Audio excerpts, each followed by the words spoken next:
Thank you, Dr. Hudis, and good morning. Cliff offered a great introduction to the need for CancerLinQ today. In the next few minutes, I'd like to show you how CancerLinQ is going to achieve what we've set out to do. Right now in our exhibit hall, members and attendees are getting the first look at the real CancerLinQ, a project that has been almost 5 years in development.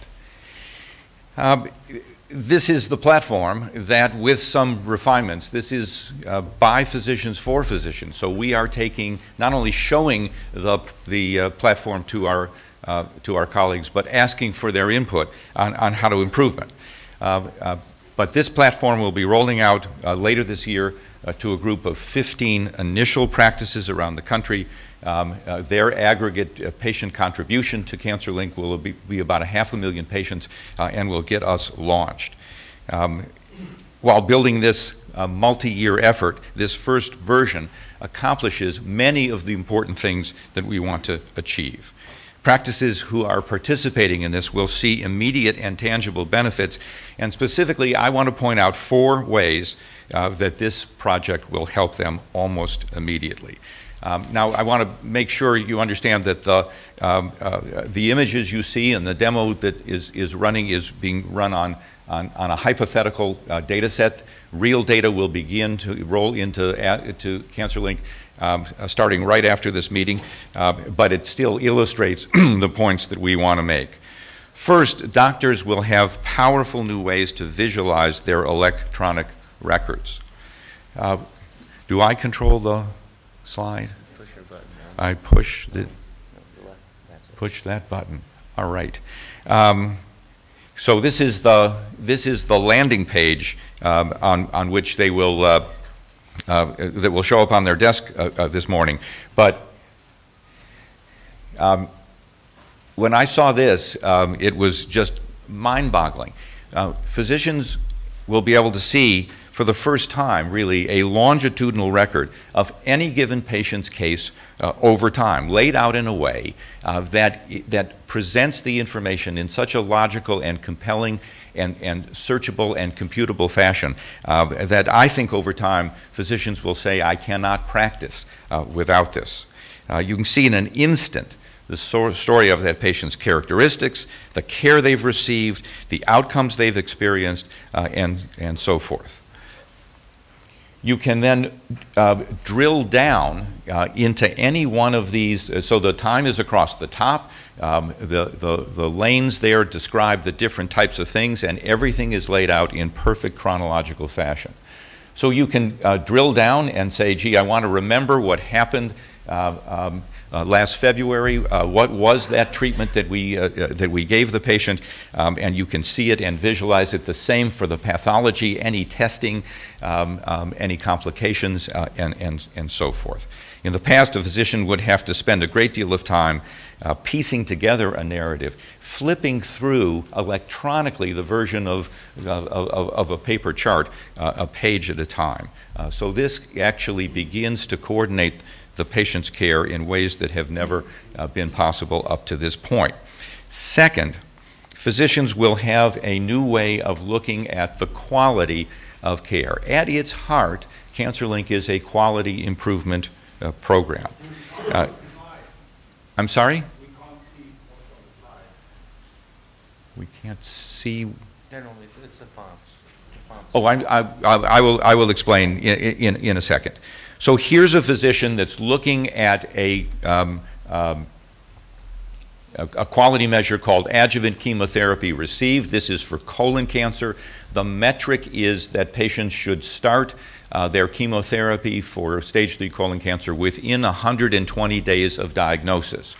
You can see in the upper right-hand box, this physician is at 80%, but there's something that says potential high 100%.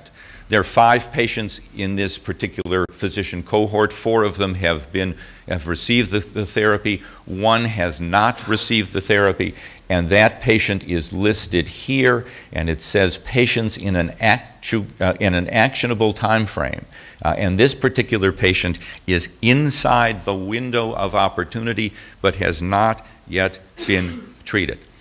The big difference in the way we're presenting this quality program to physicians versus things that have done in the past is that most quality programs are, to some extent, tests. The care is all done, you look retrospectively, then you get a report card and you say, here's how well you did.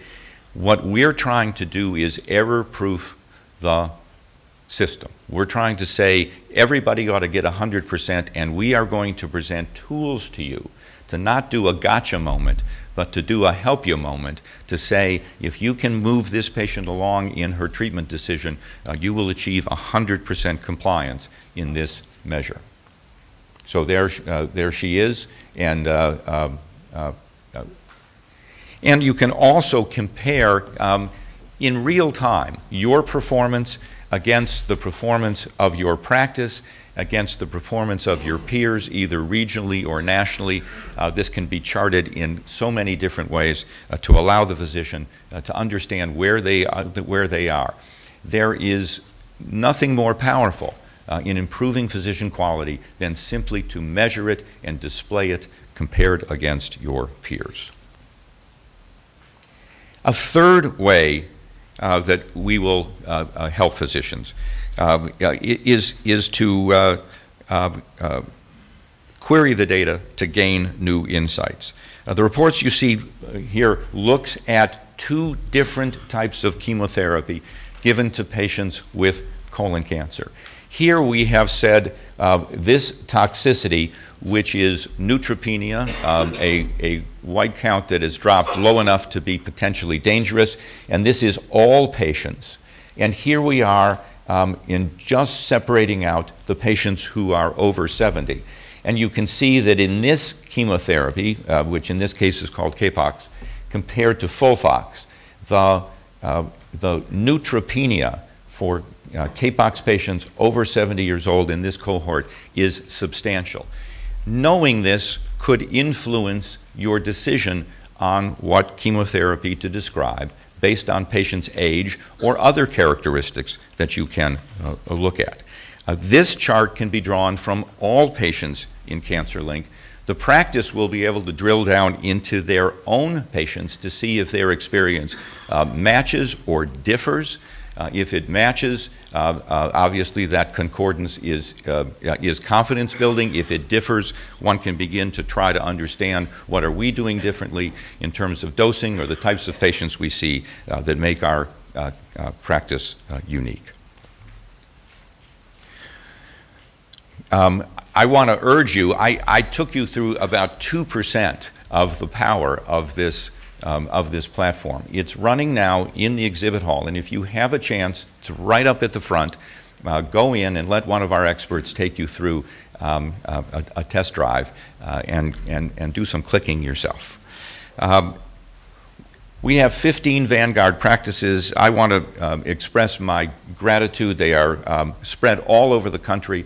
They range in size from a 6-person community-based practice all the way up to 3 NCI comprehensive cancer centers. We know the experiences of these trailblazing practices will allow us to create the experience we need and gain the experience we need to make CancerLinQ a reality.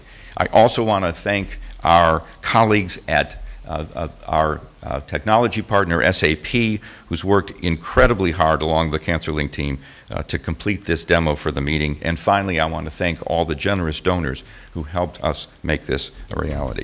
Thank you. Dr. Hades? Thank you very much.